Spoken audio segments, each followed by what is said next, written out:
Ta-da! What's up, guys? Let's see. Make sure everything is working okay. Make sure a phone is on silent so no one can disturb us. And as you can see, the desk is surprisingly clear.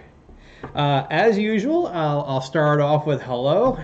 And if you could give me a quick check, is the video okay? Is the audio okay? I haven't changed any settings, but the last couple of times I just do this at the start just to make sure. See, we got what, 4, 5, 6 people. Let's see. I see Clyde is in here. I see Jake from State Farm. God, I love that handle. Caleb and Minnesota Maker's in there. Good, good, good. Yeah, I had a couple people had said that they appreciate the timer at the beginning of the videos because they always complain they missed the first part of the video.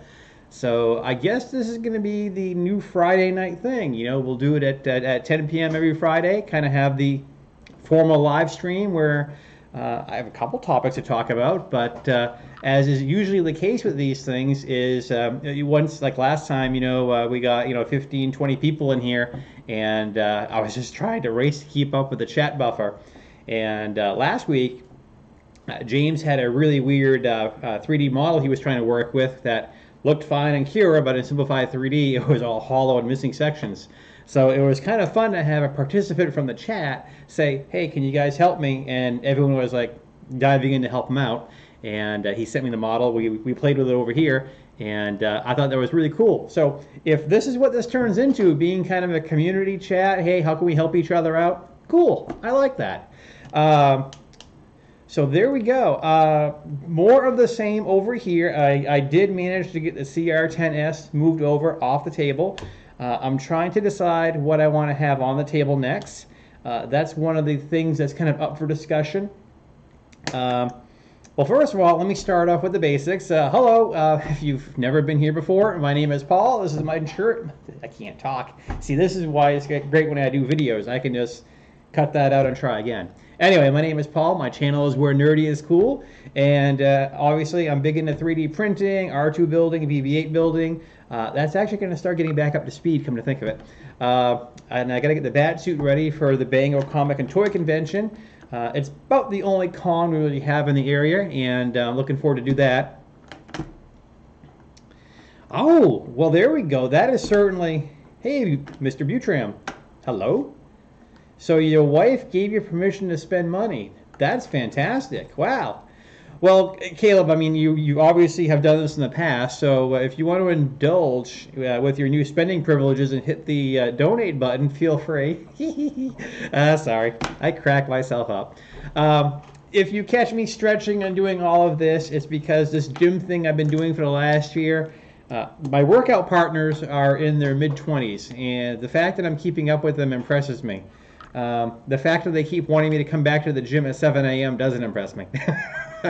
So I'm trying to make sure that, I'm trying not to look my age. I certainly don't act my age, but I definitely encourage you guys, especially during wintertime here, work on that fitness. I got a couple friends of mine that are my age. They're fairly rotund. They get some unhealthy habits. And as I like to kind of encourage them to get fit, because it sure beats doing it as part of cardiac rehab. So a couple people in the chat saying hello. Hello, guys. As you can see, once again, I have the Darth Vader. There's no coffee in the mug. It's just water, because if I drink coffee at 10 o'clock at night, it just won't go well. Now, I know we have guys from all over the country here that chime in. I just wanted to share this with you here. This is the fun that is in our forecast. I try not to express profanity on my channel. I don't want to have any strikes from YouTube. But first of all, and as Clyde can attest to, we live in Maine, okay? We're used to snow. We have snow all the time. It's called snowstorms and blizzards. Our local media is losing their friggin' minds over the fact that we might get 2 feet of snow. Never mind, the previous week they predicted 16 inches of snow, and we got 0. We got cold air. So they're making a big hubbub about how we're going to have all this snow, we're going to lose power, we're not going to have any civilized communication for at least a week. if we get anywhere close to that, I would be majorly surprised. So that's the fun that Clyde and I are looking forward to in our area. So I hope where you guys are, the weather is a little bit nicer than what's going on over here. Maybe a dusting. Wow. So. Dun, dun, dun. Yeah, bread and milk. Yeah, exactly. I went to the store this evening. I got the essentials. You know, I got the DiGiorno pizza, a couple cans of soup. I got all that stuff. I wanted to do some 3D printing, but you know, as my friend Clyde can tell you, we live in Maine, and the first thing that goes during a snowstorm is we get the power flickers, which will immediately take all 7 of these guys right offline. So probably not going to mess around with that. Now, speaking of messing around with printers, I have something cool to show you guys. Let me go to the, this is our new camera. This is our, I like to call it my Caleb Powell Memorial camera, because he was always teasing me about my cameras not autofocusing, and I spent $100 for a better camera. So this is the mount that we're going to be using on the FolgerTech FT-i3 Mega, which we just completed a few weeks ago. And this is going to be using, I got this, but I got the wrong parts. So this is the Titan Aero, and as you can see up top, it says 12 volt. And if you guys are really on top of your game, you'll go, wait a minute, isn't that printer 24 volts? It is. So they are sending, the only thing in this that requires 24 volts is a stupid fan. Now I could run the fan on 24 volt and it would just, it would burn up in a week. But they are sending a replacement one. So anyway, so part 1 of this upgrade is here. I have the 24 volt E3D V6. This is an upgrade kit. This is going to upgrade an E3D V6 to the Titan Aero. Okay? And what's amazing about this part, and I just want to show you guys this. Okay, so this is the matte forged filament. And that's not the amazing part of all this, okay? And let me try to make sure that we get a good focus. As you can see, look, I mean, it came out really, really, really well. And then the bottom, it did a superb job, okay? Now, what's the most surprising thing is this came off the Geeetech A10, okay? Don't fall out of your chairs. Yes, the Geeetech A10 is the piece of crap printer that we got from GTech. It worked like crap out of the box, and we spent weeks trying to make it work. No, I don't want to try Microsoft Glance. Stop bothering me, Windows. Ugh. So anyway, so I spent a lot of time over the last week and a half going through the settings in Simplify 3D for the Geeetech A10, and I think I finally nailed it. And like I said, I don't want to pat myself on the back too hard because we're still waiting for more parts to show up from GTech. But the fact that that piece of crap printer is actually churning out some really, really decent parts, and for whatever reason, I'm on a good luck streak with Simplify 3D, cranking out some good stuff. You almost dropped the baby.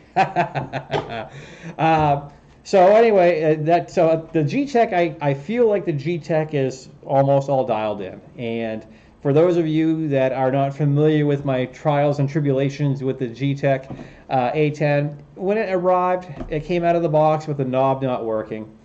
And I don't want to get into too long a discussion on what I think about their quality service, but you know, I understand they sell these as kits. But when they put the electronics together, at some point in the assembly process, they have to power it on and make sure the power works. Now, if any of these guys on the assembly line, if they even have that, you know, had powered this on and pushed the knob, they would have quickly realized that, this knob takes 20 turns to do anything. It's going to go to a stupid Westerner, just box it up. That's probably the way it went. So anyway, I did get a tracking number last week from GTech saying, no, we promise to send you stuff, it's on the way. And the tracking number they gave me was untraceable, so they gave me a new one, which is traceable. So hopefully by next week, we will have the replacement part for the GTech A10.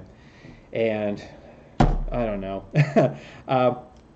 I'm not big into doing printer reviews because everyone and their mother is doing printer reviews on YouTube. I try to do something a bit more fun than that, but I'll certainly give my thoughts on my adventure. I'm hoping Keith is going to be here. Keith has been very instrumental. He's a friend of the channel, a friend of mine. He's offered a lot of really good feedback. And Caleb, you're a Prusa owner. Keith recently bought a brand new Prusa Mark III. He bought the kit version. He sent me pictures of the nice black box that showed up in the mail, and I was hoping he would tune in here. He probably gets in late, but the problem he's having is he has bent metal parts and all kinds of other stuff that's broken. So for whatever reason, the Prusa kit that he ordered, when he opened it up and went through it, has been a real mess, and he's been fighting with their support for a week just to get some help with that stuff. So here we go, and I'm going to take a peek here real through. Yeah, I have some mixed feelings on the A10. Well, actually, I have mixed feelings on any of the multi-material printers that are using like the the Y adapter or the Y plug to go in there. That's the thing, and this is where we kind of get roped in. A lot of these printers, they're $199, or depending on what day you hit the website, they're 160, 170, whatever. You keep thinking, well, $175, how can I go wrong? But I can just tell you that what's interesting, when you compare the Geeetech A10 to an Ender 3, the Ender 3 is using two bearings inside each wheel. The GTech is using one. The only edge I will give to the GTech is it does have a better motherboard. So you can crank up Marlin and you can turn on all the features, whereas the Ender 3, from what I'm told from people that own them, you got to scale it down because the board can't hold that much. I believe the board inside that is similar to the original CR10, maybe even a little bit lighter than that. So, but let's stay positive. Good news. So, with my friend Keith's help, the default firmware in the FolgerTech FT-i3 Mega, what they did is they tried to make the firmware super easy so that they could just flash it and be up and running. And for those of you guys that are like myself and you guys that are watching this, you want to have all the features. You're used to having that with your other printers. So for example, on the i3 Mega firmware that they have at FolgerTech, you don't have things like, you don't have the ability to move the axis, through the menu. You don't have the ability to baby step and a few other things. And one of the things I was running into with that printer, again, don't get me wrong, I'm not complaining about this printer. I really like it. Ooh, boom, mic drop. Oh, the Ender 3 Plus. Okay, yeah. Yeah, that Gen L is a light version of the MKS board that the FolgerTechs use. I was delving into that because I was wondering if the Gen L was any better than a regular one, but it's just lighter. So anyway, one of the things with the FolgerTech i3 Mega is that you have all these bed leveling knobs all over the place. And when you start a print, what I do is I usually run 4 or 5 skirts so that when it's going around, I can kind of see what's going on and I can crank those knobs as need be. With this, the springs are so weak. I mean, they're just tiny little, they're the kind of springs that you would find inside of maybe like a pen or something. So there's not a whole lot of up-down. Well, if any of you guys have an FT5, the springs that came with that, there's not a whole lot of up-down. I mean, it's nowhere near, the length and power of a CR10 or TiVo Tornado, or actually I can show you. Your FT5 or whatever, it doesn't come with a spring this size. Okay, you're dealing with something that's pretty puny. So what I was running into is. I hear terrible things about those printers. A lot of fire hazards too. So anyway, one of the problems I was having is what I've done is like everyone else does. I had gone around, I had heated up the bed, I turned off the stepper motors, and I went around using a piece of paper and basically going through and making sure the bed was level in all, in this case, 8 spots. No problem. And I would start the print, and what was happening was the print was just a little too close or a little too high. And I really didn't have any way to quickly, because this is a large bed swinging back and forth, and where the bed leveling knobs, it's not like you don't have the ability to reach under the build plate and get at those knobs like the CR10 layout does, because everything there is open. Whereas the Folger, everything is enclosed around the bottom, so you're kind of up Pooh Creek. So to fix that, we have baby stepping. So we got the firmware flash the other night, And now, when it's running those first layers of the skirt, you know, I hit the button twice and I can bring it up and down and stuff like that. Oh, you had the same problem with yours? Hi, Bruce. Welcome aboard. So I'm proud to, I still have to do some work on my settings, my simplified 3D profile on the FT-i3 still has some work to do, especially when I look at the insert. But as you can see here, we got a nice little reflective shine here, so that first layer isn't looking too bad. I have so many lights, this poor camera's having a little bit of trouble battling which light source. And the inside here, oh, come on, there it is. So as you can see, I need to do a little bit of work there. It looks like I got a little bit of rubbing or something going on. And it's the same story for inside. So I mean, the inside, the thing I'm looking for here, as soon as the focus plays nice with us, hello, come on. We spent all this money for this nicer camera here, and you're going to disappoint me. Okay, so sometimes I win, sometimes I lose. Alright, I'm going to give this another second or two to try. There it is. Okay, so you can see there's a few sections there where my infill, and that's called outline overlap. So I got a little bit of issues going there, and that's going to be either my extrusion multiplier or some other settings.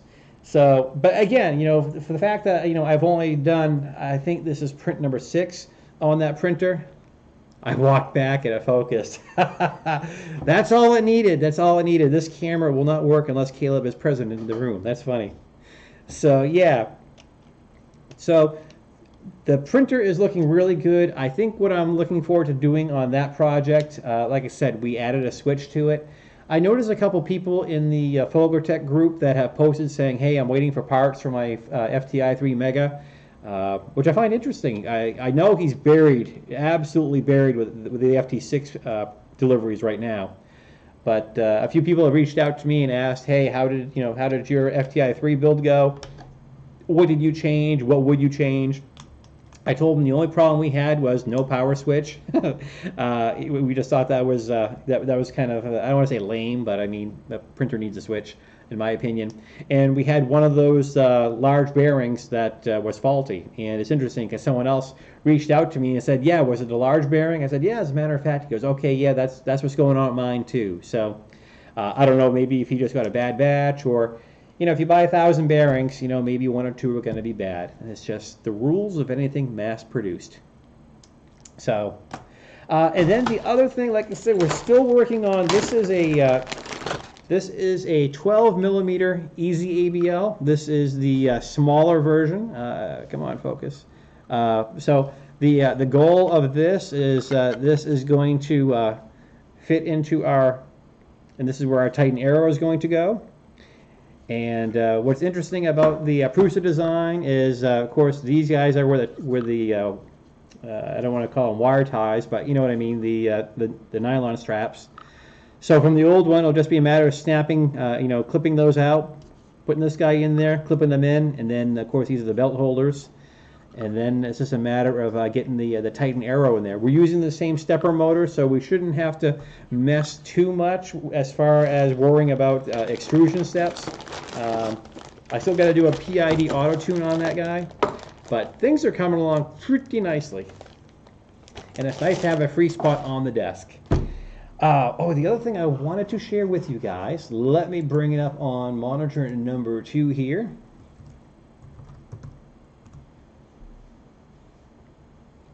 The white dot on the side, that is the adjustment screw. So that's how you, there goes my furnace, sorry. All right, I wanted to bring this up here. And here it is.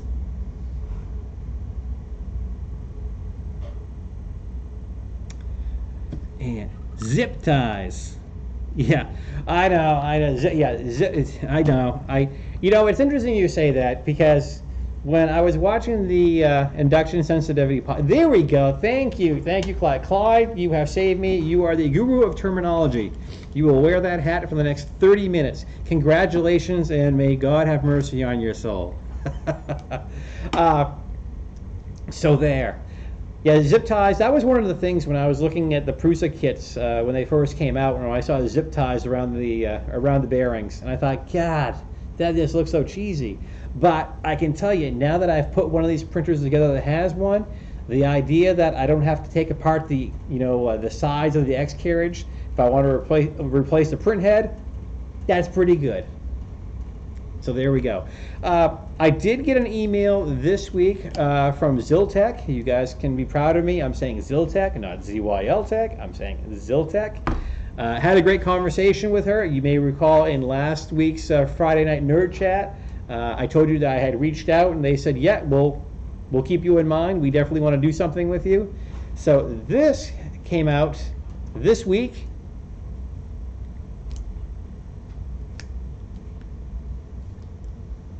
So there it is. That is the 400 by 400 by 500 printer, and depending on what extrusion you choose, I haven't seen a whole lot as far as the electronics. They just give a great big to-do list, and then they ship you the STLs for the pieces that you have to 3D print. But right turn, Clyde. You know, every time I'm sure he's never heard that before. Okay, first of all, and by the way, if you are not aware of this already, we do have a code available as well too, and it is Nerdy is Cool. That will get you, I believe, was it 10 or 15%? I lost track. I think it was 15. So keep that in mind if you're going to be ordering some filament. So this is the new one. They did contact me and they said, you know what, we like your channel, we like what you do, you're a lot of fun. We're willing to offer you an awesome discount on this printer, and we hope that you would use it for a live stream for your builds. And I was like, sure. And they let me know what the price would be after the discount. And I'm like, why does this stuff happen when I'm poor? So, and it's the same story with the FT6. John Folger has said, hey, look, I'll make you a sweetheart deal on a fully loaded FT6. And I'm like, great. And he's like, here, let me just throw a number past you and let me know what you think. And I was like, yeah, I think I got to save. But so be it. So this is and their website's a little screwy because when I go to click to look at a bigger picture, I just get an overlay of a second one on there. So there's not too many details. What I do like is I like the fact that, gotta keep the mouse off that thing. But I like the idea that, everything is inside. We're not dealing with another, Prusa i3 style with the plate moving along the y-axis. So this looks interesting. So that I am hoping is going to be something along the coming soon line. That should be interesting. Dun dun dun. So, and I got a couple of messages last week. People were wondering, well, when is an FT6 going to show up? Well, a couple of things. The discount I was offered, I can't reveal, but obviously it's very good. Here's the thing. Like a lot of you guys, here's what happened to me. And it's January, so not only did I have 2 vehicles to register, I had a gym membership that had an annual renewal, and everything else hit at once. So unfortunately, as all things are in real life, whoa, hello. Oh, Caleb now has, let's see, what did he say? $1,795. So now he has $1,790 to buy a new computer. Thank you. Thank you, Caleb. So, and in all good fairness and teasing, the camera just got a little cheaper. No, I had a fun time razzing him because he enjoyed teasing me about the camera not focusing very well. And then he makes fun of me about DCS World. So that reminds me, you need to get yourself a nice gaming computer so you can fly with us. So anyway, as I was saying, the FT6 is something I'm hoping to do. From what I can gather from the conversations I'm sorry, I'm looking at this camera and I should be looking at this one. This is what happens. I got 4 cameras going.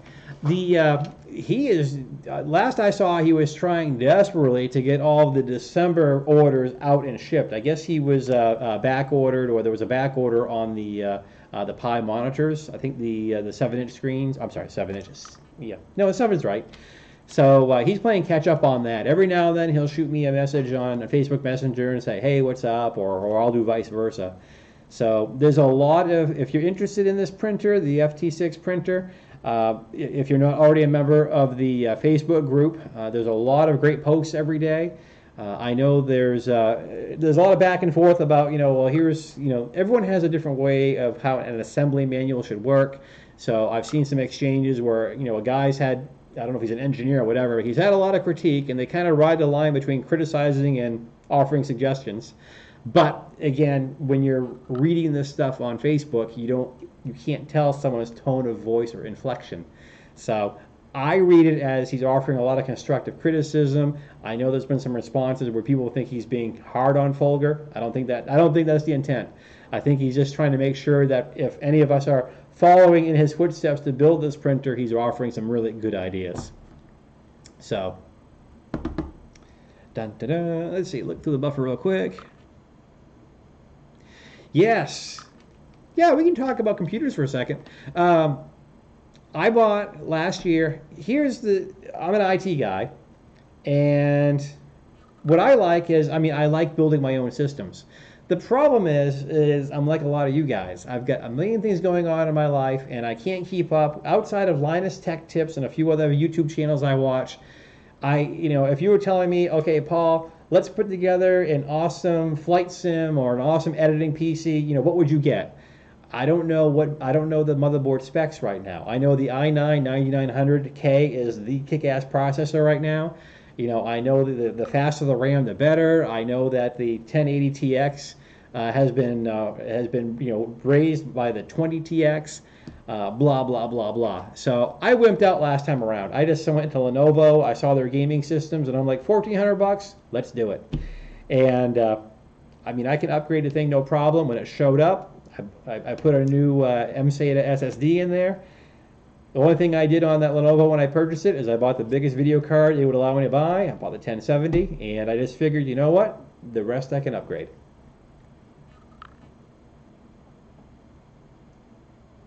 Yeah, you mentioned a really, really good point. Oh, and by the way, PT3D is my friend Clyde. He is in Ellsworth, Maine. He has a YouTube channel as well. So if you want to give him some love, please do so. I'm sure he'd appreciate a couple of subscribers. Also, if you guys haven't done so already, as I always ask every week, if you're not a subscriber, hit the subscribe button. If you haven't given me a thumbs up yet, do the thumbs up thing, because then I'll stop complaining about it. So there we go. i7-8700 or the 9700K, yep. RTX 2070, yeah, it's not a bad card. Yep, those are decent specs. It's funny, I've had I had someone message the other day saying, you haven't done a live stream of you doing the DCS world. And I was kind of on the fence as to how interesting that is to people. Obviously, if people don't like it, they just won't click on it or whatever, but I think there were it was weird. It was like 12 or 13 people were like, hey, you used to throw these DCS World live stream videos up every now and then. We could watch you, fly the F-15 or the A10 or the Harrier, and you ought to do that again. So I've been thinking about doing that. Yes, I did happen to catch that. Today was a slow day at work, and I was scrolling through Facebook, and I know yesterday Clyde has a good sense of humor, and he has a good voice, probably better than mine. I have TMJ. Every now and then my jaw gets really, really sore, and in my inner ear, my voice sounds fine, but when I record, if I'm doing a video and I play back, and it sounds like I'm talking like that, it just, it doesn't sound like the me that I listen to all the time. So anyway, Clyde has a much better voice than I do for this stuff. It's just that I try to work on this stuff. My jaw doesn't perfectly align. Maybe I need a good pop. I don't know. And then don't volunteer. I know you guys. I know the line forms in twos over here, right? So, but we're working on it. So anyway, Clyde had mentioned that he is going to be doing voiceover work on Fiverr, and Fiverr is a fantastic service. I've had a lot of the stuff that you see in my videos done by Fiverr because I don't have the time to go through and learn some of the Adobe tools. I like the idea of just sliding the pieces I need in my video together, and then off I go. So, and he mentioned he just created that video, and if you look at his page, look at his YouTube channel anyway, you'll see his video, and he has that very droll, serious voice, And yeah, it's I don't want to ruin the surprise, but I think you might enjoy that. So anyway, like I like to do, I like to spread the love. I like to tell people about other channels that are out there. So again, Clyde has one, and actually, you know, I was thinking about putting together a video of my 5 favorite channels, because being the nerdy guy that I am, I'm sure you guys are expecting that if I put out a video that said my 5 favorite channels, you guys would probably say, well, let me guess, it's going to be the 3D Printing Nerd, Tom's 3D, 3D Maker Noob, Maker's Muse, and Teaching Tech. No, it wouldn't be any of those. It wouldn't be any of those. So it just depends on what you guys are interested in. I think if I put that together, you might be surprised what my 5 favorites are. And Linus Tech Tips is one of them. Yep, see, someone's paying attention because I mentioned that earlier. The other thing is I'm a big fan of history. See, why make the video? I'm talking about it right here. Let me see if I can pull it up real quick here. And I will share them with you right now, because it's Friday night nerd chat, and I'm going to show you my 5 favorite nerdy channels. I have a face for radio. That's funny. Okay, and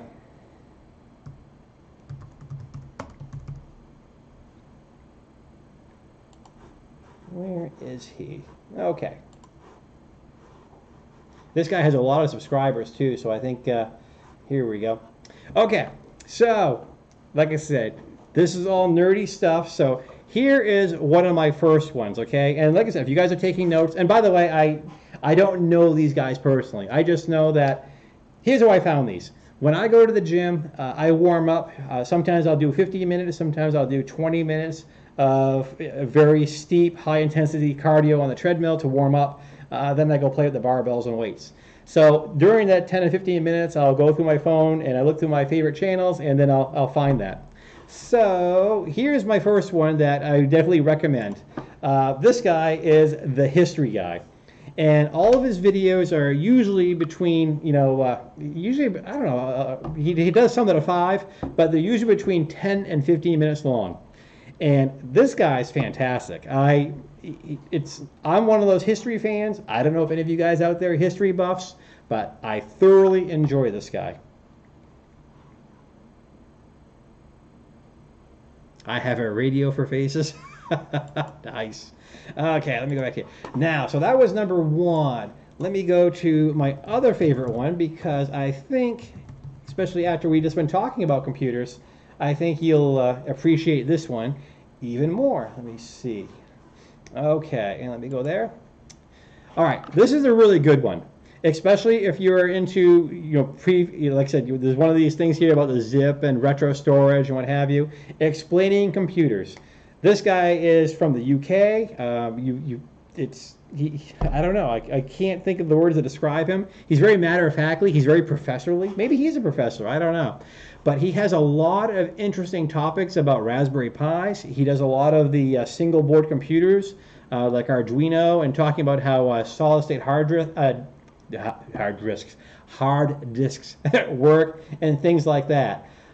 So, like I said, add that to your list of cool stuff. And as you can see, I got a whole bunch of them over here in the corner here that I follow. Another one that's kind of funny, we probably won't see too much right now. Up here in Maine, they actually have a food pantry for deer, and they actually have a live stream.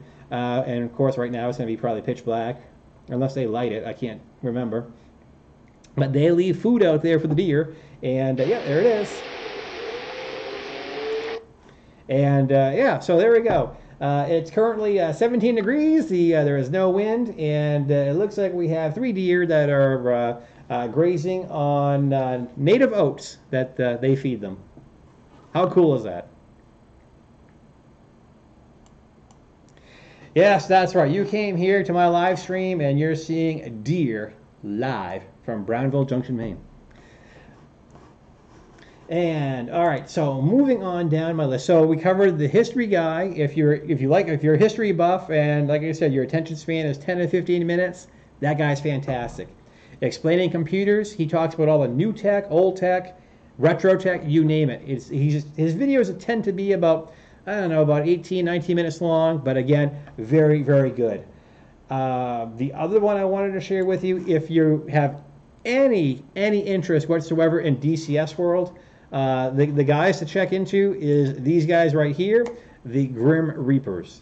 These guys have all kinds of stuff. They have tutorials on each airplane, how to fly the games. They also have their own games that they fly. So they run these little summaries and stuff like that. Those deer are screwed if people disappear from the earth. That's great. And so anyway, that's if you're into DCS world, if you have any interest whatsoever in that flight sim, these guys not only, there's a lot of guys out there, they make some tutorial videos and they kind of glance over things. But that stuff drives me nuts. That's, who's the guy that does that? The First Layer. Yeah, it's the guy in the First Layer. I mean, he's made some nice videos, but a lot of his tutorials or stuff he does, he either has very poor lighting so you can't see what he's doing, or he skims over stuff, or he doesn't complete it. Like, come on, you know. If you're gonna do a tutorial, or if your video is a certain topic, beginning, middle, end, summary. I don't know. Anyway, maybe I'm just being fussy. I did mention that there was those 5 major 3D printing channels, and I mentioned that I probably wouldn't put them in my top 5, but I take that back.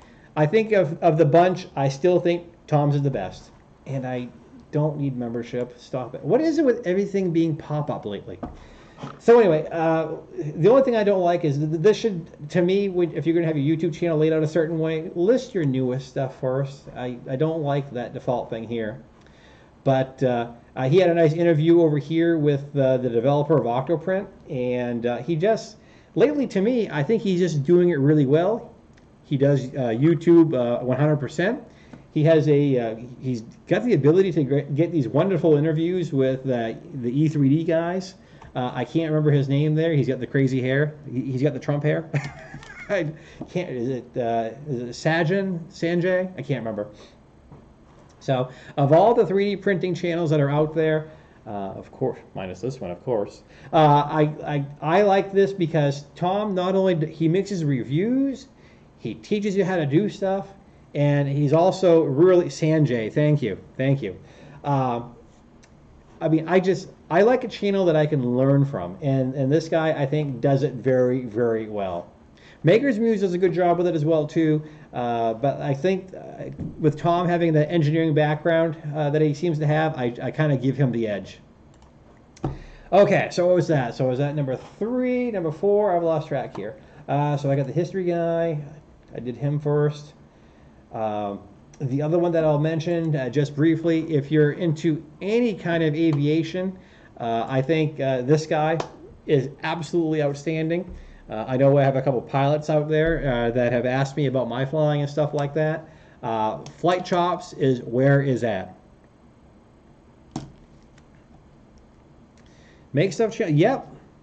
No, I just, like I said, I just think Tom, the presentation, I don't know, the 3D printing nerd, I like his stuff, but lately I just see so much of it that I don't know. I don't feel like I'm learning. I mean, I'm entertained, but for my mind, to the things that I like interactive learning. You know, I like, oh, I didn't know how to do that, or oh, that's how to do it, or maybe this filament is good for me, maybe that filament is, or maybe I should try this print nozzle or this extruder. And that's why Teaching Tech, I think he's really hitting it out of the park. I mean, he started, I think he ended last year with 26,000 subscribers, and he started with 1,000. And he's a very good, he's a teacher. He's a STEM, science, technology, engineering, math instructor. And so this is definitely something that, you know, appeals to his line of work. So I like that. The next one, where was he? There were 2 more. I don't know if I'm at the 5 or 6 now, but I'm just sharing with you a couple of my favorites. Hi, Dave. Chris's Basement is very good too. Yes, I followed. Actually, it was from Chris's Basement that I found the CME CNC EZR extruder, which is on the CR10S now. For $35, I figure we have to give it a go. It's still working very, very well. excuse me, working very, very well. Although I would really love to put a Bondtech on that thing, but a Bondtech costs 90 bucks. I emailed Bondtech and said, hey, we'd love to try one out. Can we get a discount or maybe blink, blink, blink, one for free? And I haven't heard back. So maybe I wound up in the spam filter. So, oh, thank you, Bruce. That's high praise. I appreciate that. Thank you. Well, for me, it's my way of giving back. I started in 2013. And I probably started a lot like you. I had a lot of questions and I wasn't sure, and I wasn't sure what kind of support network was out there. And as I started to learn and get better, and I'm still not an expert, but if you have your mindset on learn, learn, learn every day, you know, expand that gray matter, you're going to do fine. Yeah, the McEwen 3D is another one that I heard about. I don't print flexibles. I have no use to do anything flexible. My thing is that a lot of the prints I do take 4 to 5 days. So anything that prevents any kind of extrusion issues, slipping filament, stuff like that.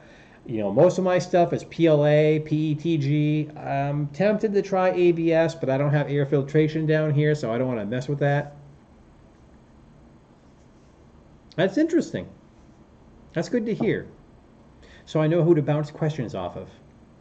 Okay, so we were talking about science, technology, engineering, and math. In that line, I am also a great big space nerd. Okay, I sold my telescope a couple years ago. I really regret it. If I could have my dream job, I'd work for SpaceX. I don't know what I would do. Maybe sweep floors, create videos. I don't know. But anyway, this is, I think, a really cool channel. Like I said, if you're big into what's going on with the space program, Scott Manley is excellent. I don't know how I keep finding these guys with these British guys with these wonderful accents, but Scott Manley does some really, really, first ABS print, oh, good for you. I don't have any kind of air filtration. I got mild asthma. ABS made me sneeze last time when I was at a friend's house when he was printing it, so I steered clear of it. So anyway, this is one that I kind of stumbled on. You know, every now and then you go on YouTube and it shows up on your feed. If you have any interest in SpaceX or all these rocket launches that have been going, you know, what's going on with the probe that the Chinese sent up on the moon, and the various probes that are going around the asteroids, this guy is absolutely outstanding.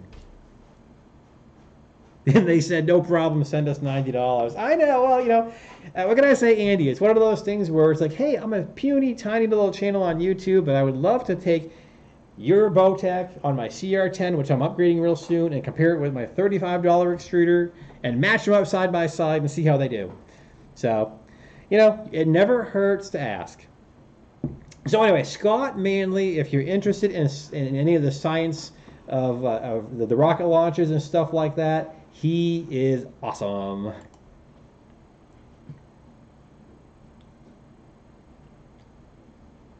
There we go. All right, sorry.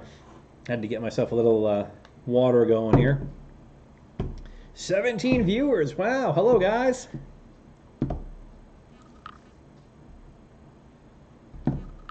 Wow. Yeah, ABS is it's one of those tricky ones. Yeah, Clyde, you mentioned the $1 upgrade. You should definitely share that with the crew. That or charge $1.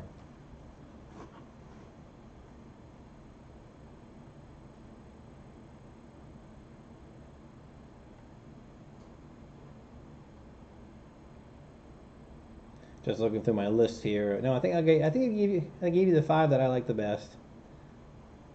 I do have Chris's Basement on my favorites list over here. Another one, again, I don't know what it is about all these British voices.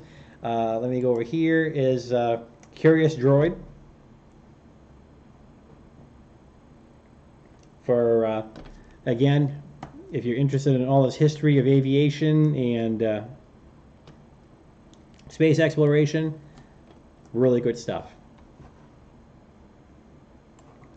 So there's Paul's nerdy top 5 or 6 YouTube channels that I go to, and again, yeah, kudos to Tom's 3D. Like I said, between the production quality, He does a really good job between the video with the lighting, the way the video looks. The sound is really good, and you just learn a lot too. So he's probably my favorite one. 3D Printing Nerd is pretty good too. He's definitely in my top 5. 3D Maker Noob is quite good too. Boy, I tell you, he gets a lot of these Chinese printers. He gets them like crazy. Hello, Jonathan. I don't have any experience with the gold or rose TiVo Tornado 2018. It's getting, oh, you're going to get that tomorrow? Wow. I believe the 2018 edition, I can pull it up here real quick. I think that one already has a lot of the things that we had wanted it to have. Let me look on the GearBest site. I want to say it does. Dun, dun, dun. Because I want to say they put the bigger knobs on that one already. No, maybe not. Let's take a look. Let's look at this together here. Flash sale. All right. Can I just show me the large pictures, please? All right. So same there. One of the things that you might want, I do like that it does have the larger. Well, I think the other one I have right now has a large as well too. Those knobs right there. If you look through Thingiverse, there are some bigger knobs that you can print. Hi, Dave. Oh, good. Thanks for chiming in. My TiVo is sitting in the corner because I broke the bed. I was trying to. There's no strain relief. Wow. What version drivers does that thing have? I thought I had read a review on that, and it has the better drivers. Okay, and it does have the TiVo Titan extruder. Okay, so basically they took open source and made their own, called it their own. The belt system's the same. You will like how fast that bed heats up. Yeah, bigger knobs on the CR10S was a must. Yeah, the same thing with the FolgerTech. Those knobs are just puny.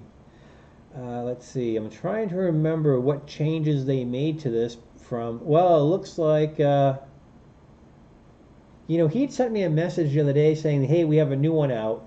Starts with V." There was a video he sent me, but they still have the. You're gonna find, and Dave, maybe you can comment on this. The one issue I've had with the TiVo Tornado is that when you turn these bed knobs, the screw will turn. So you may have to put a lock washer in there. I'm hoping your fans are quieter than mine. Do they mention what? I haven't heard anyone put it to you this way, Jonathan. I haven't heard anyone say that they're getting that salmon skin or the artifacts from the drivers. But let's take a look. No, that's just all this. Well, they get some pretty happy reviews. That's the green one. Now, what's interesting is I think you're printing, and Dave, let me kick over to this view. I think the ones they're shipping now doesn't. I think they're printing directly on the that ceramic glass. They're not printing on these awful things anymore. Because what was awful about when mine showed up is what they do is they print like a giant logo of their T to show that the printer works. It's their test print. The problem is when I got mine, when they printed it, they had the nozzle too close, so it was literally shoved into the material. I mean, I was scraping away and I still couldn't get all of that filament off the sheet. And then the worst part was getting this is the spare sheet. It was awful to get this off of that ceramic borosite glass, whatever it is. So I think you're going to be getting an upgrade compared to what I have. Good, no plastic mat. Okay, and it is a ceramic glass. Okay, very good. Well, you're doing all right already.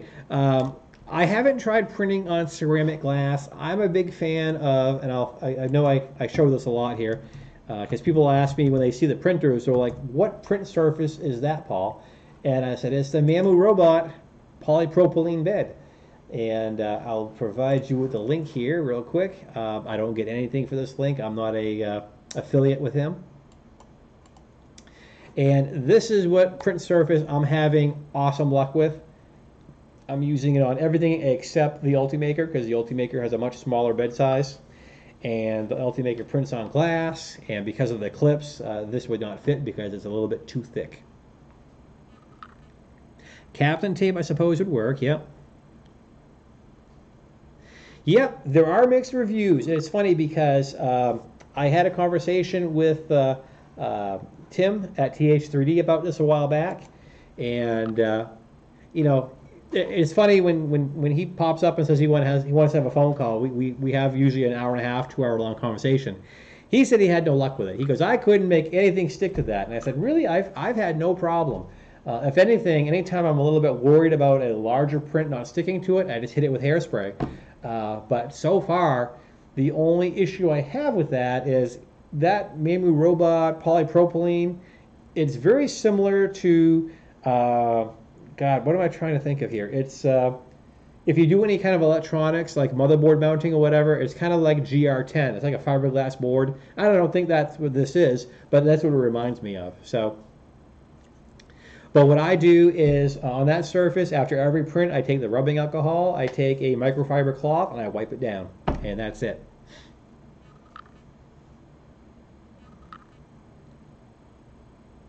Powder coated PEI is very, very nice. Yep. And of course, the newest thing right now is the spring sheets. That's real popular.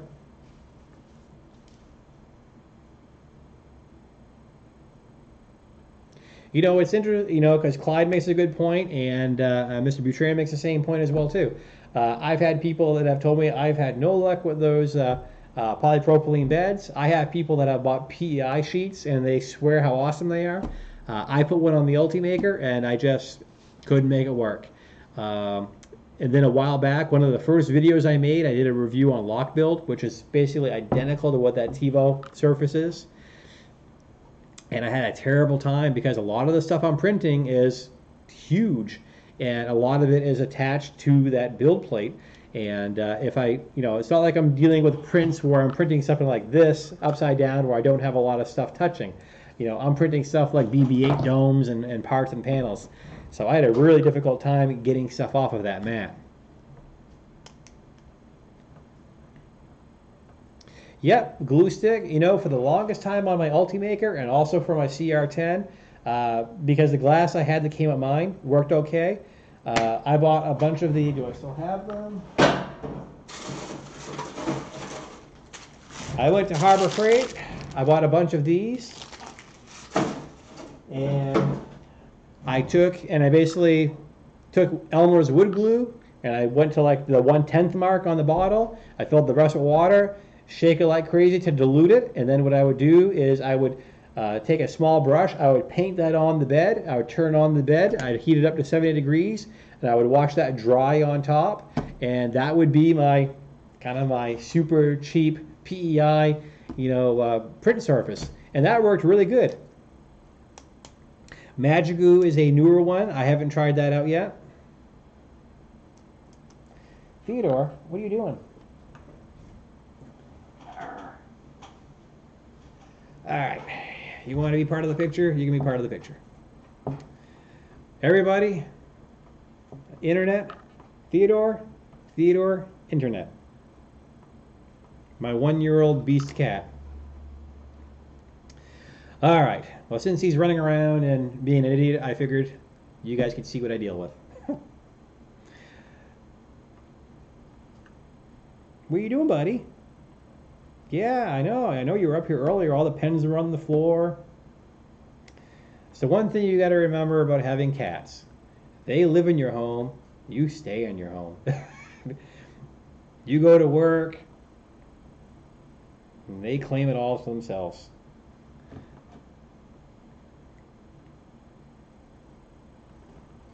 Oh, yeah, yeah, yeah. Look at this tank. This guy just turned a year old and he's a freaking tank. I want to put you down now, buddy. There you go. Go bug your sister. Yeah, no, this winds up on the floor quite a bit. That's why I want to get these printers enclosed.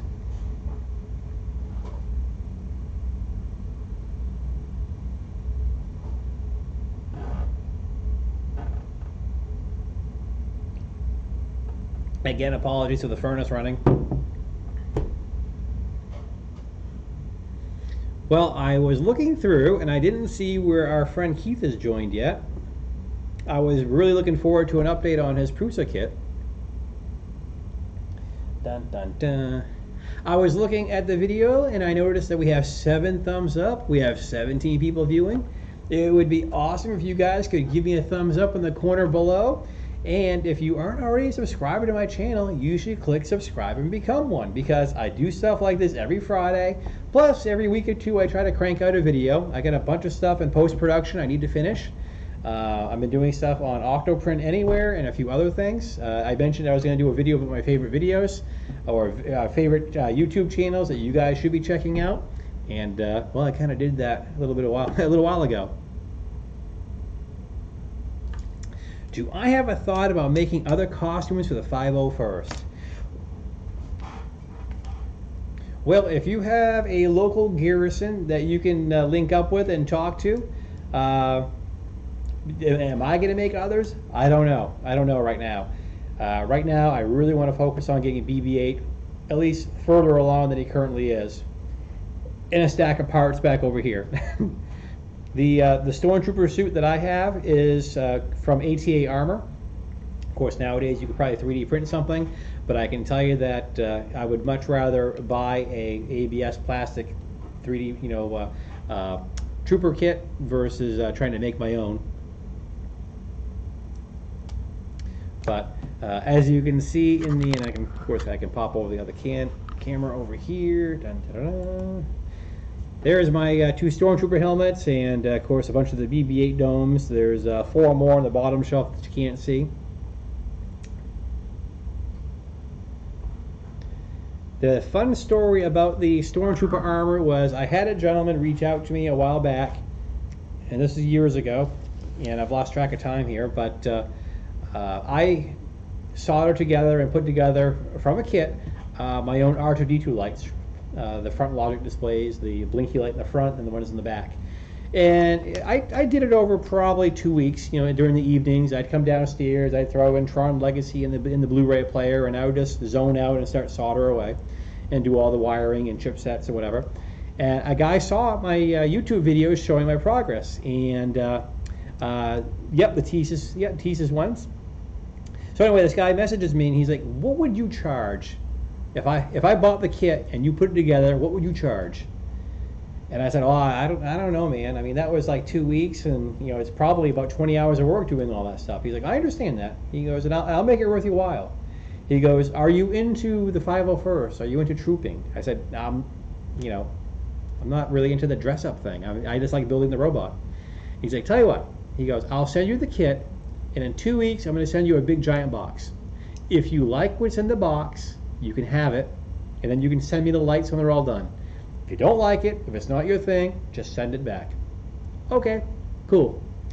So 2 weeks goes by, and this big giant box shows up, and again, back then, I'm a Star Wars fan, but I'm not a Star Wars fanatic. I love R2-D2. I love the robots. The building the robots to me is really fun. As far as the whole Stormtrooper thing, it really not my thing. But I can tell you, when I cracked open that box and I saw the helmet and I saw that Stormtrooper face look back at me, the 10-year-old boy in me was like, oh yeah, we're doing this. So that's how I got my armor, and that's how he got his electronics for his R2-D2.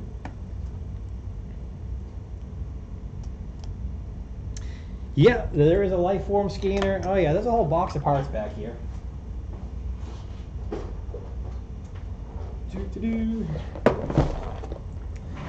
Yeah, my problem is I'm not good with Arduino programming, so I've been trying to program all of this stuff so that it can go up and down by remote control. I can toggle it through code, but yeah, I have a little, and let me get a better camera over here.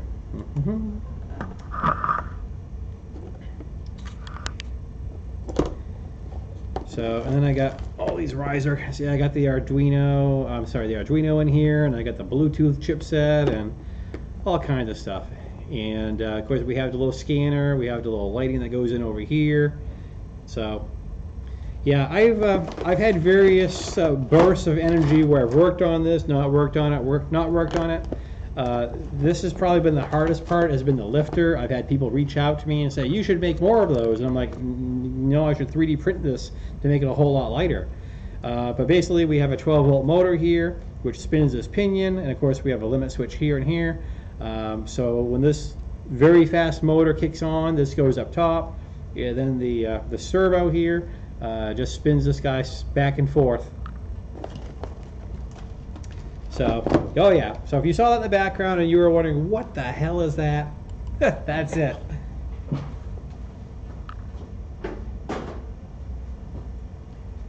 And what's fun is that's just one shelf out of many others. All right, let me make sure I haven't, I don't want, one of the things I like to do in my chats, I want to make sure I answer everybody in the chat. Okay, so Dave is doing knob strain relief and the Y-axis support. Yes, the Y-axis support is a very good idea. The one thing I don't want to alarm you, but I know on my TiVo Tornado, I was seeing Y layer shifting, and one of the things that they recommended doing was opening up that electronics box and going into the stepper driver and cranking the voltage up to 1 volt. So just be aware of that. Sonic screwdriver and a lightsaber.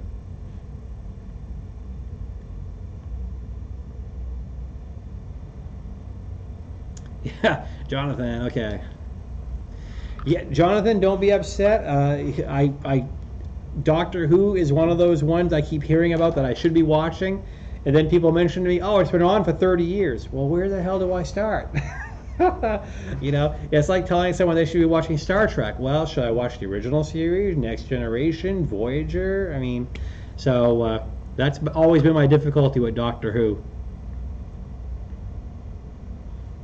Oh yeah, R2-D2 is the rudest character. Man, if I had a nickel for every time someone said that, we'd have an FT6 sitting here. What does your wife do while you're in the shop? Well, there is no significant other at the moment. I am, however, taking applications, and I'm currently single. Unfortunately, the last one had to go. Let's see. Well, Caleb, if you want to make one, I can certainly provide you with the link. That's all been made by the Swedish R2 builders, designed it.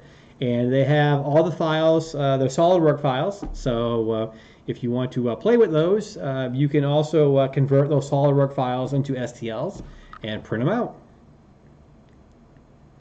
Yeah, the Y-axis support, he may beat me to it, but let me go. And is it just me, or has Thingiverse been like really, really slow lately? TNG to me is the best, followed up by Voyager. I tried to follow Deep Space Nine. Deep Space Nine to me didn't get good until Worf got there. Then that's when the shooting started. So much, you know, the minute I said that, I was waiting for the pop-up saying, Caleb Powell gave you a nickel. Okay, and okay, I'm on, this is the one that I saw and I printed, and this is going to take a while to load here because this is Thingiverse. Stop, reload.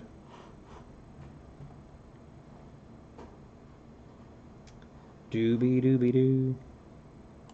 All right, we'll come back to that. Oh, is it going to load? Maybe. Uncle Jesse had mentioned, here it is. There it is.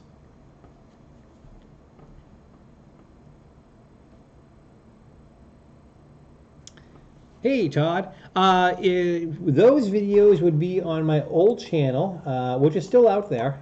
And let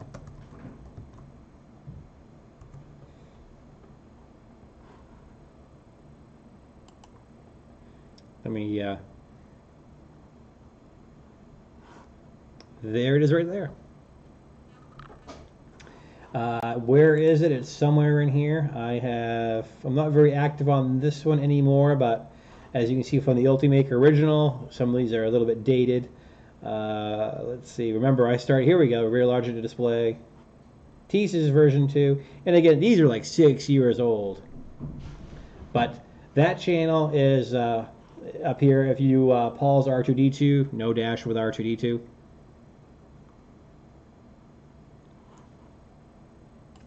And this is the Tevo Tornado Y motor support. Good news is, well, before I go on that thought here,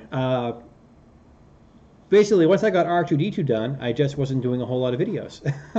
And everyone kept on saying, you should be doing, more videos because, you were starting to develop a little bit of an audience there. And one of my friends has a pretty large YouTube presence, and he was looking at my channel, and he's like, some of your videos have 50,000 views. And they're the very nerdy videos. So he goes, you definitely have a following if you want to take advantage of that. So, so yeah, there it is. But yeah, I've been with the R2 builder since 2003, and once I got R2 done, I got big into 3D printing, doing BB-8, and then I started the Batman and the Stormtrooper suit. And I was talking to my friend Subban, and I'm like, man, I gotta find either do a couple channels or figure out something that kind of contains all of them. And he's like, well, you're a pretty nerdy guy. And I said, yeah, I know, but I'm trying to do something cool. And we kind of looked at each other and said, we're nerdy is cool. So voila, that seems to be how I came up with it. But anyway, here we go. The strain relief, here's the good news. When I printed this out, and oh, that's my other camera. The good news is, yes, you just have to unplug this, slide this over, and bolt it in place. So that will help. Yep, Caleb mentions a good point. I also, I CNC parts for, I am Builders Council approved. You have to be approved to sell R2D2 parts in the club. This just makes sure that people, if they're spending money on you, they know they're going to get their stuff. I make them to order. So if someone emails going, hey, I need a data panel, I'm like, oh, okay, well, which one do you want and how soon do you need it? And generally I'll get over there in a couple days and CNC it, and it takes me about 2 hours, and then off it goes.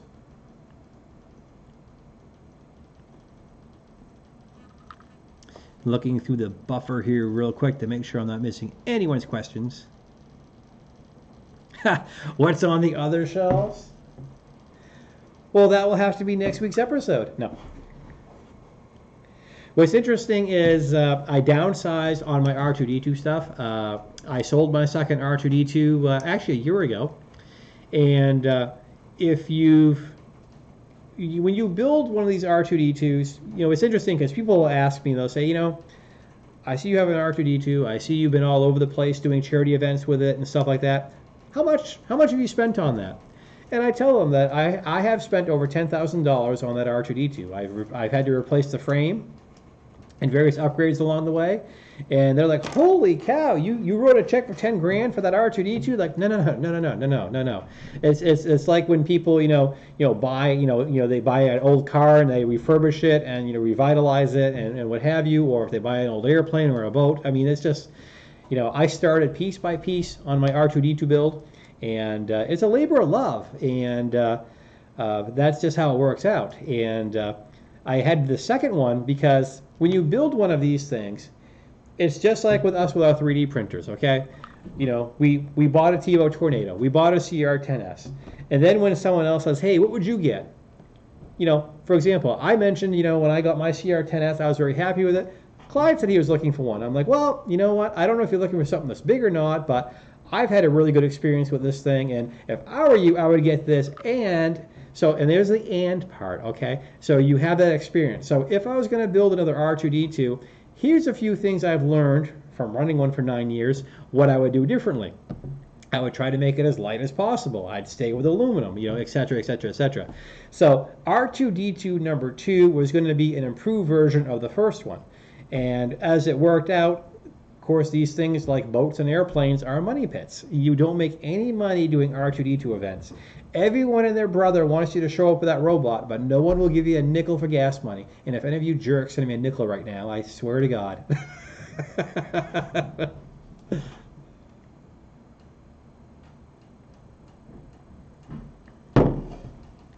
Yeah, CNC. I would love, there's a couple channels I watch where they have the 4-axis, the big, huge CNC machines. Well, Clyde's a CNC operator. He could talk about that. But, yeah, there's a lot of machines out there. I mean, for those of us who are as nerdy builders as we are, we want to update our 3D printers and stuff like that. I would love to have a Haas, nice mini mill or something like that. But I don't think anyone here wants to write that check for 60 grand. Do you? 5-axis porn, there you go.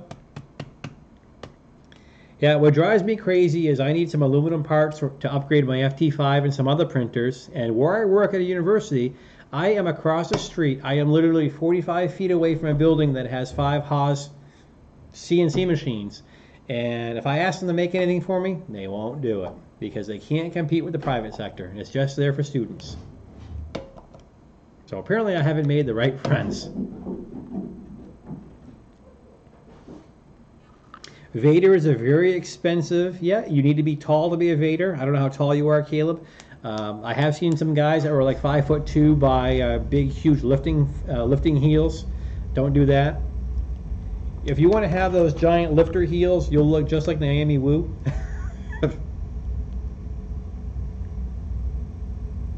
But yeah, the Vader, you got the, depending on the helmet, and of course, here's the thing, just like with, with R2-D2, you have the, like my R2-D2 is based on the Empire Strikes Back, so the dome was a little bit shinier. I have a lot of spots that are very worn out, and I'm not going to fix them because that's the way the little guy's supposed to look. Hi, Matt. Yep, that will work. If you're 6 foot tall, that's perfectly fine. Yeah, I think all the guys I've met at the events I've done that are Darth Vader, one guy was 6'4". Big Scottish guy.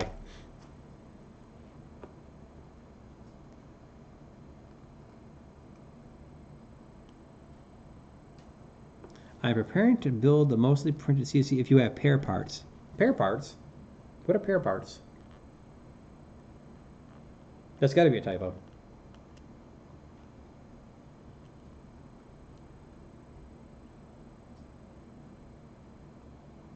Spare, okay. Man, it's 11 o'clock at night. I was battling my brain going, what the heck is he talking about? Hi, Bob. I try to remember to do this at the top of the hour. So first of all, if you guys are just tuning in, all 17 of you, wow, this is cool.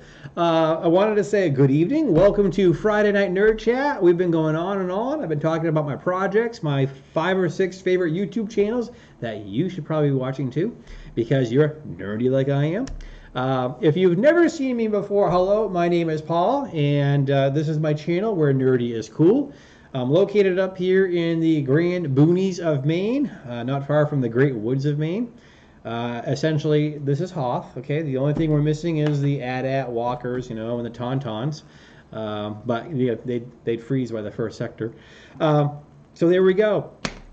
So welcome aboard. If you aren't a subscriber already, in the corner you'll see a button right there where you can become one.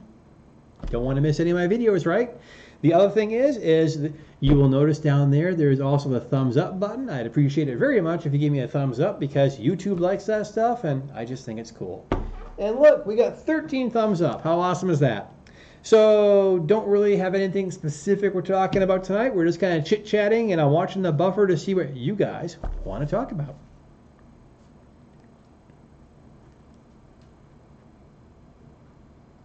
It's the pair part. Very good. We have some comedians on tonight. This is great.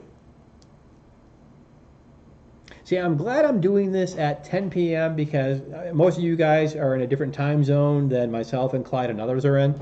So this is good. So a lot of you guys are getting in and it's earlier in the evening.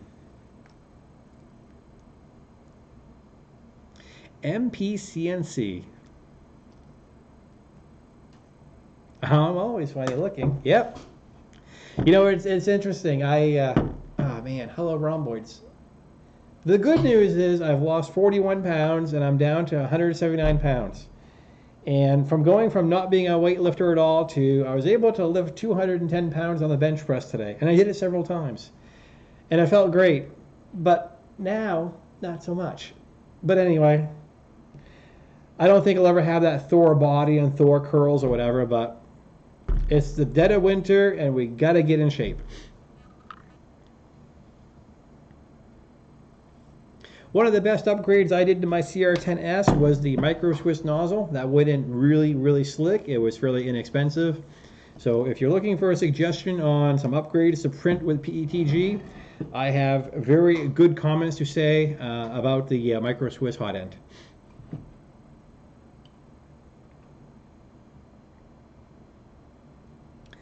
Oh yeah, there's always that one person that says, do I know Mike so-and-so?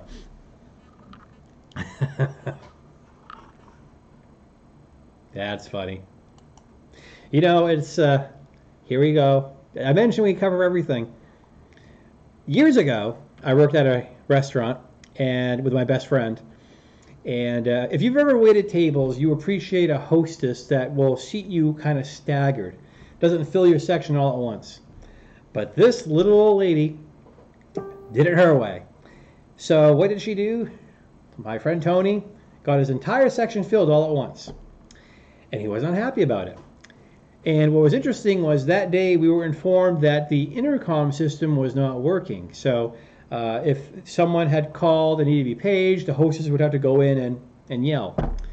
So to make a funny story short, essentially he went out back on the payphone and he called and said, hey, I'm trying to get in touch with my friend Michael, you know the last name, is he there?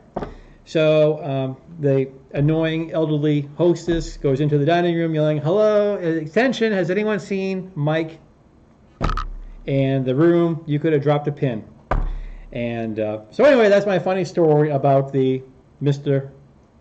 Hunt episode. Don't know if I should have shared that one, but it seemed funny. I just have to wait for either the LOLs or the groans to come across the chat buffer.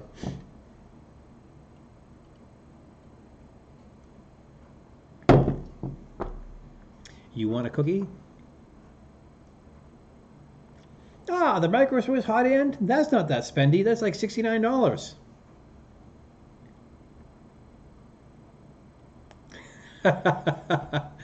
I do not live in Bangor.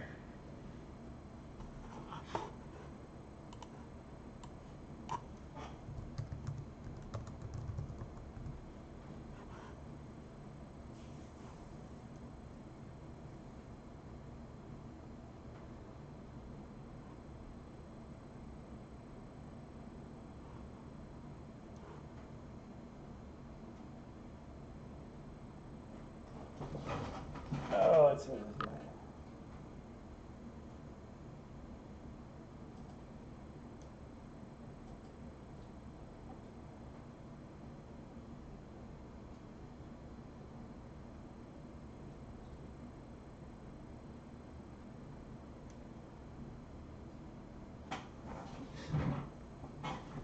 grown. Yeah, exactly.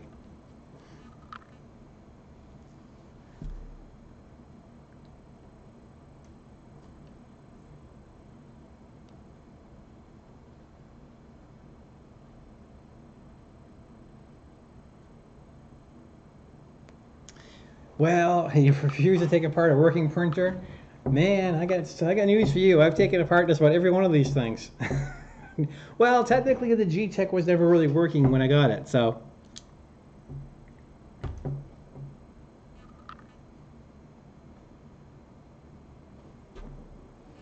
Okay, here we go.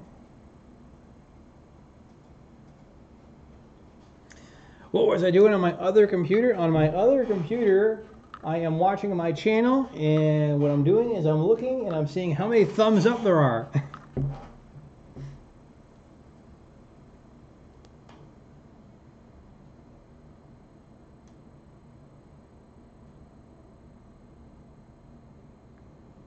I've had pretty good luck with TH3D stuff. Oh, the ANA A8, yeah, those things have a reputation.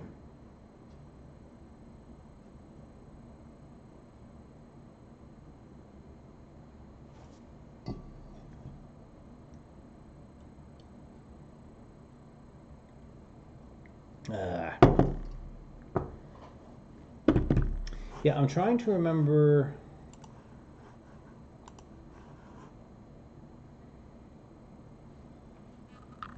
You know, I've heard that about a dozen times. I don't see it. I don't think I look like Rick Grimes one bit. And I certainly don't have his voice.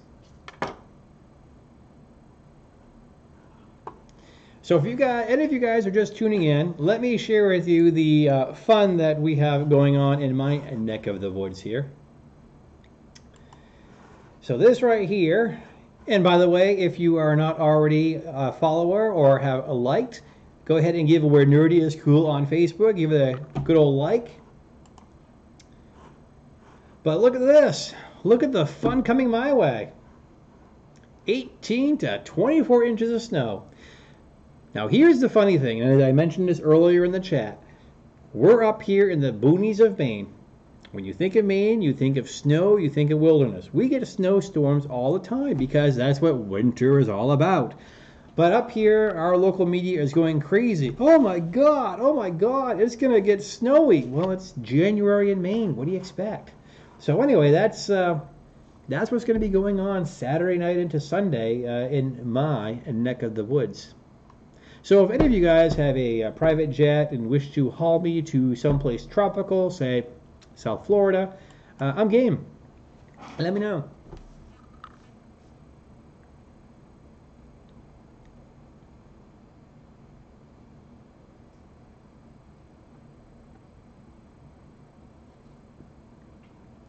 I heard the A8 was a little bit dangerous. I heard there was some power supply issues with that guy and some runaway and some other stuff. But a lot of that could be firmware too, so.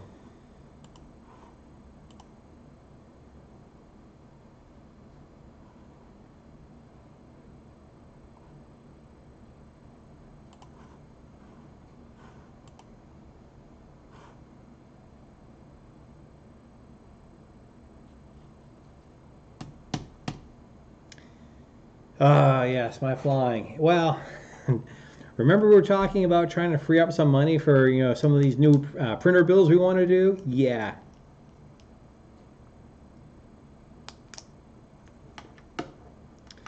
Well, that's interesting because my robot wasn't in the 4th of July parade. It has never been in a parade.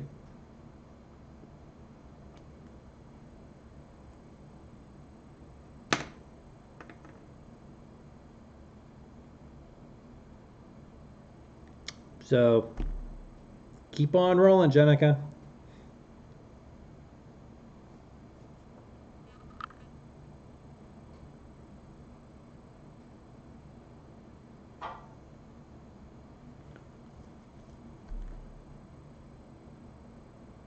The orange one? You thinking BB-8? Why would you want to kick it?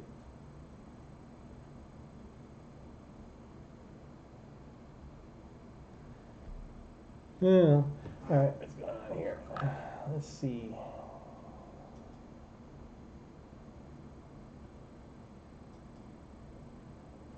Dun, dun, dun. Okay. We're going to put someone in timeout because they're talking trash about abusing robots, and I don't think that's appropriate.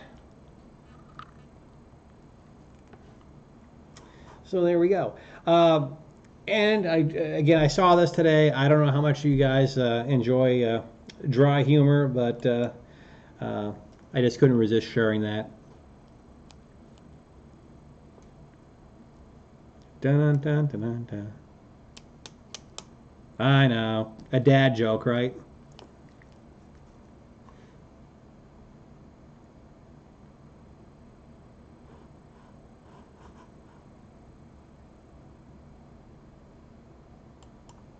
It was one of those ones I saw this morning and I thought, that'd be kind of fun to share tonight. But you know you're going to show your kids.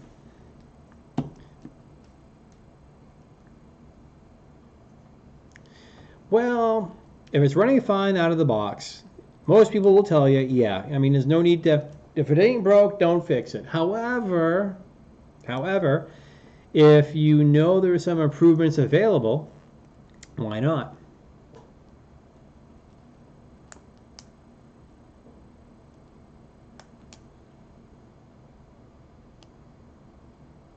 The only things that I did to mine when I first got mine was the bigger knobs, because it did suck to move those tiny knobs to adjust the bed up and down.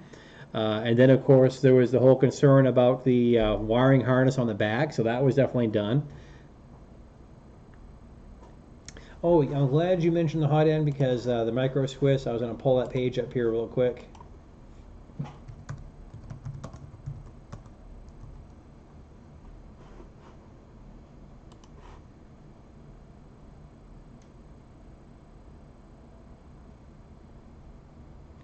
Dun, dun, dun.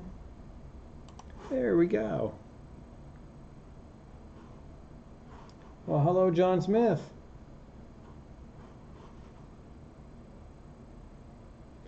No, I didn't ban anybody. I think the moderator whacked you.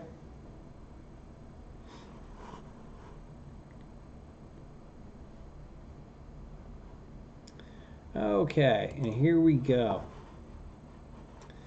So let's go to their hot ends. Here we go, CR10. Yeah, 6350. So you're not talking a tremendous amount of money there for that. And that's what I put on mine.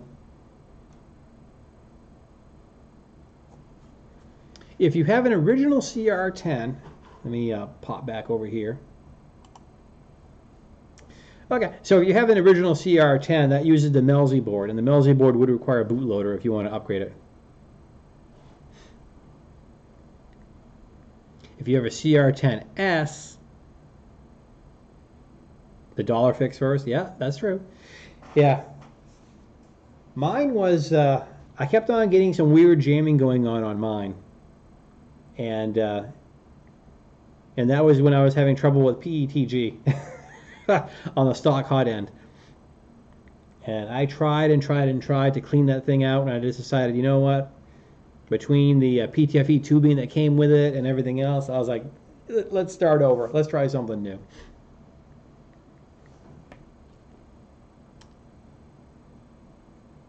Exactly, yep.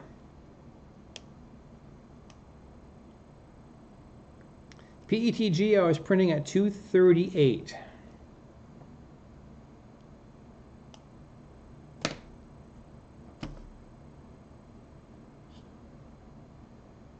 I've not heard of Ram Ranch. What is? How is that pertinent?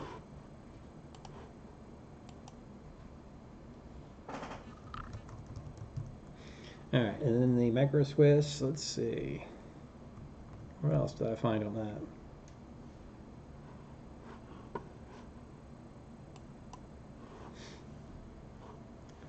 Let's see.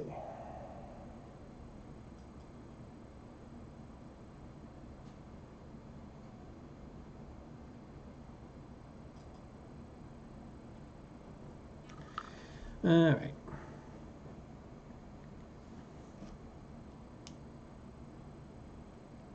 Yeah, the bootloader. Yeah, I mean, stuff like that. It looks troublesome, but my problem was the retraction. And the one thing I ran into, I might even still have it here on the. Here we go. And this is on our Caleb Powell up close camera. So this is what I got on the Ultimaker when I was trying to do PETG. This is ZYLTech PETG. And I think what was causing all of this, and it was after the fact where I kind of figured out, is on my Ultimaker, I always use Z-hop. And if you're dealing with something stringy, such as PETG, that That's probably what caused all of my excess stringing. It does look like Spider-Man was here, which is interesting because it would do it here to here, but not here to here. So it was a little bit frustrating. Everyone had suggested using certain settings in Cura. That wasn't working. Simplify 3D was working out a lot better.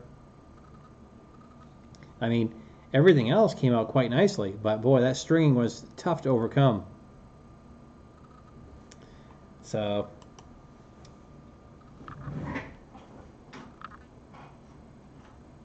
but I have to say that imitation wood filament there, Polywood, came out really, really good.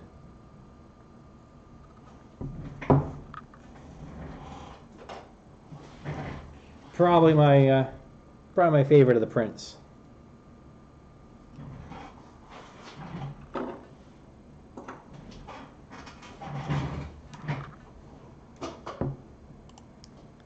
Dun, dun, dun.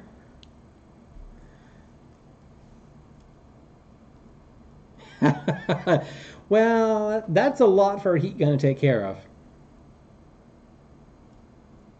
Wood filament is notoriously stringy. You are correct. And that's why I tried the Polywood stuff first. And overall, it was pretty good. The one thing that I would recommend, and especially if you're going to try out any different filament, if you're going to go, if you're going to use matte forge, if you're going to use wood filament, what have you, yeah, as much as you'd like to think that you can just drop this stuff in there and just adjust the temperature and print and go, I would always recommend doing a couple of test prints, whether it be the cubes, because what happens to me is I always wind up doing this. I do a bunch of these print cubes, and then I always wind up writing on the bottom, you know, what did I do, you know, what worked, what didn't. Why are you not focusing now? Dun, da, da. There we go. But oh yeah, I'm always trying to fine tune these settings, and so that's my recommendation if you're going to go from one filament type to another. Get the print cube settings out and find out what works. We all hate messing with retraction and stuff like that, but sometimes you have to do it.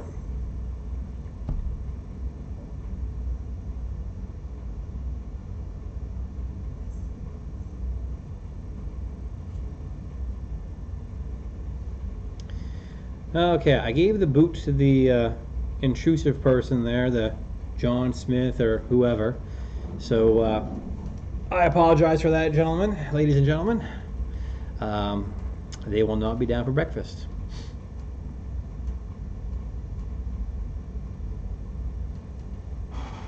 Yeah, the ZYLTech filament has treated me well. Like I said, that PETG, well, PETG in general is a little tricky. I went through the same issues when I was printing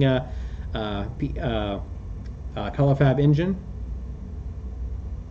Nah, not drama. Someone posting stupid stuff and they had to be shown the door.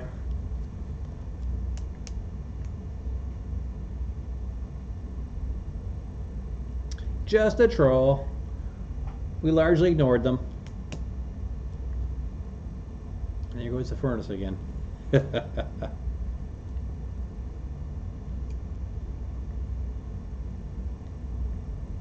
No, they weren't. No, they weren't. They were a little disappointing. So I think I've covered all the topics I wanted to cover tonight. I'm going to try to keep this under 2 hours tonight. So just want to say thanks everyone for tuning in for Friday Night Nerd Chat, where you guys kind of drove the topics that we talked about tonight. This was a lot of fun. And as always, you can follow Where Nerdy is Cool here on YouTube. Also on Instagram, Where Nerdy is Cool. Facebook, Where Nerdy is Cool. Post a lot of stuff over there as well. Bye, Felicia. There you go. And I thank you guys for watching. I'm going to have some new content up. If I don't see you guys between now and next Friday, I wish you happy 3D printing. If you're not already a subscriber, hit the button down there and become one. Give us a like. If you have some thoughts, you want to offer some feedback, throw them in the comment section down below. And Jonathan, it was a pleasure to meet you. Welcome to the wonderful world of 3D printing. I appreciate you checking me out. If you got questions, throw them at me. Be happy to help you. If I don't know the answer, I'll try to guide you along the way. So everyone, thanks for watching. appreciate you being here. We'll do this again next Friday. And hopefully between now and next Friday, I'll have another video or two up on YouTube for you guys to check out. Thanks, everyone. Keep warm. Be nice to each other. And remember, this is where nerdy is cool.